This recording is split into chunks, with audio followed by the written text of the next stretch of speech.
What I want to know is why wasn't he the first name inducted into the Hall of Fame?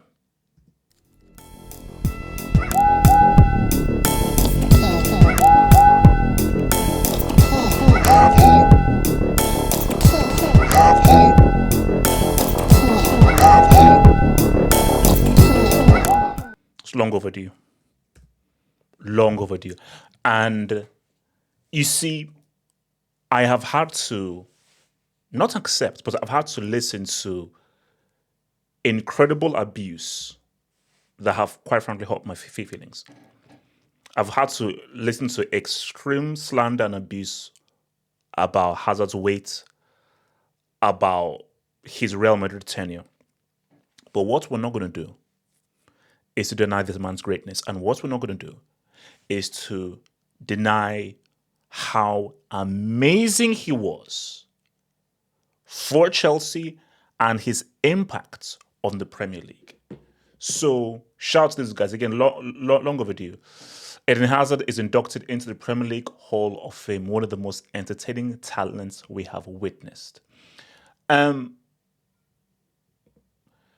see, Hazard is a Premier League legend, whether you like it or not. He simply is. Because when you just talk about who are some of the very best players to have ever graced the Premier League, Thierry Henry, Dennis Bergkamp, you look at Cantona, Scholes, Hazard is right there. In terms of just the most people that just brought joy to the game, individuals that just said what's up, individuals that just completely said what's up, Hazard is one of those dudes. He simply is. And you just, because this, my greatest, the greatest sadness, the greatest sadness was Chelsea didn't get the best of Hazard for multiple seasons. Bro, guys, bro, this is the channel, bro. I've had this channel since 2010. And people who've been on my channel long enough will remember that, yeah, I said Alexis Sanchez was better than Hazard. I said he was. Because there was a time when Alexis Sanchez was better than Hazard. Hazard was just a really good talent. But in terms of the guy who was more effective and more consequential, Sanchez was for Arsenal. Then something happened in 2018. From that summer of 2018, that 18-19 season, we saw a very different player. And if that 18-19 version of Zard was at Chelsea for multiple seasons, guys, I promise you, where's that damn jersey, guys? I promise you. If we had Zard for multiple seasons, guys, I promise you,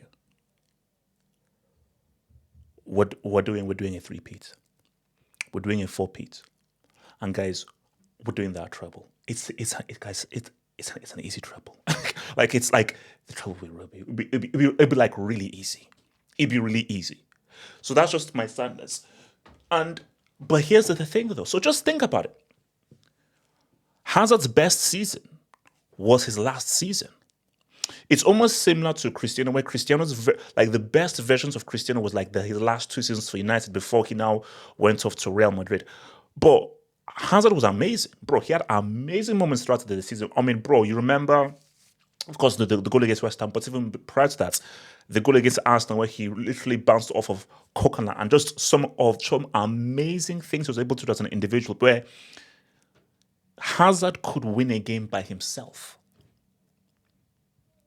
He could win a game by himself. He would do things where, bro, just this guy single-handedly would win games by himself. So, and I think that, you have to, and I think even Obi Mikel even said it, which is why, we're living in a different world. So remember, Obi Mikel said in a podcast that, so during training, Hazard would come to training, he wouldn't tie his boots, he wouldn't even take training that hard, and he'll just lounge around, and Obi Mikel would be like, bro, wait, what is this guy doing? And the senior players would say, wait, this guy's not giving in any efforts. This guy is not trying hard in training. He shouldn't start. So you should punish him, but not starting him, because you should work in training just as hard as you work in the full game. Like, what you do in training should be as hard as what you do in a real game. How was around? But you know what would happen? Come that Saturday, come that Sunday, who's the best player on the pitch? Who's the guy that gets 2 goals? Who's the guy that has the man of the match per performance? It's Hazard. So, as much as you'd want to sort of be angry with him by just how lackadaisical he was in training, and just how laissez-faire he was in his demeanor, the proof is in the pudding. And this guy always performed in football matches. And that was unique to him. And I think that you may say that is probably, like, he almost has like a similar problem to Ronaldinho, where I don't think Hazard took football seriously. He looked at it as something to enjoy. And I remember, I think it was Rijkaard even said about Dino, that Rijkaard was like, if Dino wasn't happy, if he wasn't enjoying himself, you wouldn't get the best out of him. You wouldn't. He had to be in a joyous mood. He had to enjoy it. You see, for pretty much every player right now, they treat it as a profession, and they're dedicated to training, to conditioning, and to listen to instructions and taking it seriously. Yes, they enjoy it, but there is a more serious approach to the modern player right now. But when you look at guys like Okocha, guys like Dino, guys like Jalminia, guys like Hazard, for these guys, no, we're here to have fun. We're here to enjoy ourselves. And if we don't enjoy ourselves, there's no point. So I'm not going to try in training, because training is not a real game. What's the saying? Practice. Practice. It's just practice. Allen Iverson. So for Hazard was just evoking his inner Allen Iverson, which is, bro, it's training. Why do I have to try hard in training? Come the match that really counts, I will show you why I'm the best player in this damn league. So, and I think that was just what Hazard. And for me, because again, remember, it's the E squared theorem. It's the E squared theorem, which is that, can it be enjoyable and effective? For me, I need both. Hold up. I don't need both. You should have both. You should be. Everybody has to be effective. You could be effective, because if you're not effective, how can I use you on my team?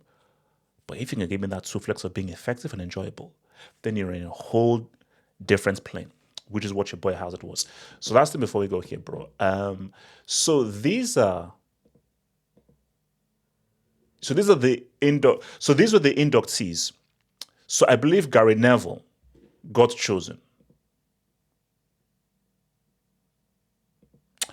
As well as Hart. So those guys got chosen. So the next guys that have to go, that's for me, again, tell me who should go on this list. For me, has to be Yaya Toure. It's got to be Toure, and it's got to be, bro, it might have to be a City 2 piece, bro. It's going to be a City 2 piece, because I'm looking at Sol Campbell. Okay, I think Invincibles, Carrick, Defoe, Evra. Okay, United, Robbie Fowler. Okay, Les Ferry. Vidic is interesting. Okay, for me, personally, it would go Toure, Silva, Vidic, then possibly Sol Campbell. So I think it's between Sol Campbell and Vidic. But for me, like, the next has to be Yaya Toure. Has to be, bro. It has to. From that list, it has to be Yaya Toure, bro. I mean, those 2 seasons, for a midfield for those 2 seasons, are amazing. And David Silva, I believe he was there for the 100-point season. Was he there for the 98-point season, David Silva? I think the 100-point season. But I think Silva and Yaya Toure 100% have to be the next guys to be inducted. But guys, Eden freaking Hazard, respect that damn dude, bro. Guys, like the vid, hit that subscribe button over there, and join us later tonight for our football hangout, where we shall discuss the EFL Cup, Messi's interview, and Hazard being inducted into the EPL Hall of Fame. So see you guys later tonight.